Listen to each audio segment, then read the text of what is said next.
ಆ ಮಾಧ್ಯಮದಲ್ಲಿ ನಾನು ನೋಡಿದ್ದೇನೆ ಎರಡು ಕ್ರಾಸ್ ವೋಟಿಂಗ್ ಮಾಡಿದ್ದಾರೆ ಅಂತ ಪಕ್ಷದ ಚಿಹ್ನೆ ಮೇಲೆ ಆರಿಸಿ ಬಂದು ಈ ರೀತಿ ಮಾಡಿರೋದು ಒಂದು ಬಹಳ ಅಕ್ಷಮ್ಯ ಅಪರಾಧ ಇದು. ಮತ್ತು ಇವರಿಗೆ ಯಾವ ಕಡೆನೂ ಒಂದು ಕಡೆ ಗಟ್ಟಿಯಾಗಿರೋದಿಲ್ಲ ಅನ್ನುವಂಥದ್ದು ಇವರ ಒಂದು ಧೋರಣೆಯಿಂದ ಗೊತ್ತಾಗಿದೆ. ಪಾರ್ಟಿ ಅದಕ್ಕೆ ಸೂಕ್ತವಾದಂತಹ ಕ್ರಮವನ್ನು ಪಾರ್ಟಿ ಅಧ್ಯಕ್ಷರು ನಾವೆಲ್ಲ ಚರ್ಚೆ ಮಾಡಿ ತೀರ್ಮಾನ ಮಾಡ್ತೀವಿ. ಶಾಸಕ ಸ್ಥಾನಕ್ಕೆ ರಾಜೀನಾಮೆ ಕೊಡ್ತಾರೆ ಅಂತ ಮಾಹಿತಿ ಇದೆ. ಅವರು ಏನು ಮಾಡ್ತಾರೆ ಮುಂದೆ ನೋಡೋಣ. ಇದ್ರ ಮೀನ್ ವೈ ನಾವು ನಮ್ಮ ಪಾರ್ಟಿ ಫೋರಮ್ದಲ್ಲಿ ನಮ್ಮ ರಾಜ್ಯಾಧ್ಯಕ್ಷರು ಉಳಿದ ಪ್ರಮುಖರು ಮಾತನಾಡಿ ಆ ನಂತರ ಸೂಕ್ತವಾದ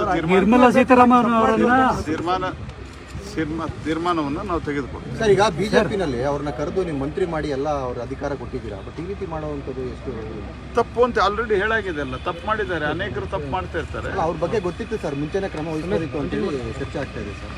ನೋಡಿ, ಏನು ಕ್ರಮ ವಹಿಸಬೇಕಾಗಿತ್ತು ಎಲ್ಲ ಕ್ರಮ ವಹಿಸಿ ಆದ್ಮೇಲೆ ಈ ರೀತಿ ಮಾಡಿದ್ದಾರೆ. ಮುಂದಿನ ಕ್ರಮ ಏನು ಮಾಡಬೇಕು ಅಂತ ಆಮಿಷ ಒಡ್ಡಿದ್ದೀರಾ ಸರ್ ಅವ್ರಿಗೆ ಏನಾದರೂ?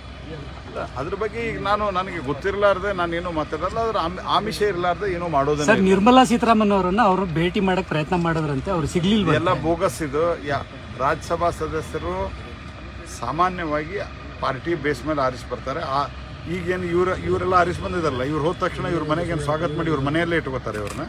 ಇವ್ರ ಮನೆಯಲ್ಲೇ ವಸ್ತಿ ಓಡೋರಿದ್ದಾರೆ ಅವರು.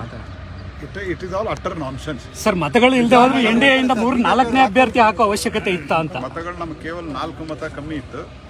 ಹಾಗಾಗಿ ನಾವು ಎನ್ಡಿಎದಿಂದ ಹಾಕಿದ್ವಿ. ಬಿಜೆಪಿಯಿಂದ ಒಂದು, ಎನ್ಡಿಎದಿಂದ ಜನತಾದಳದಿಂದ ಒಂದು ಹಾಕಿದ್ವಿ. ಅದರಲ್ಲಿ ಏನು ತಪ್ಪಿಲ್ಲ, ಪ್ರಜಾಪ್ರಭುತ್ವ ವ್ಯವಸ್ಥೆ ಇದು.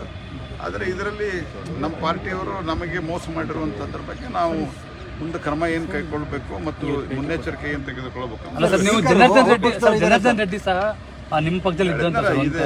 ಜನಾರ್ದನ್ ರೆಡ್ಡಿ ಇಂಡಿಪೆಂಡೆಂಟ್ ಇರೋದ್ರಿಂದ ಅವ್ರ ಬಗ್ಗೆ ನಾನೇನು ಮಾತಾಡಲ್ಲ. ಅವ್ರಿಗೆ ಡಿಸಿಷನ್ ತೊಗೊಂಡಿದ್ದಾರೆ. ಅವ್ರು ಯಾಕೆ ಡಿಸಿಷನ್ ತೊಗೊಂಡಿದ್ದಾರೆ ಅದು ಅವ್ರಿಗೆ ಬಿಟ್ಟದ್ದು.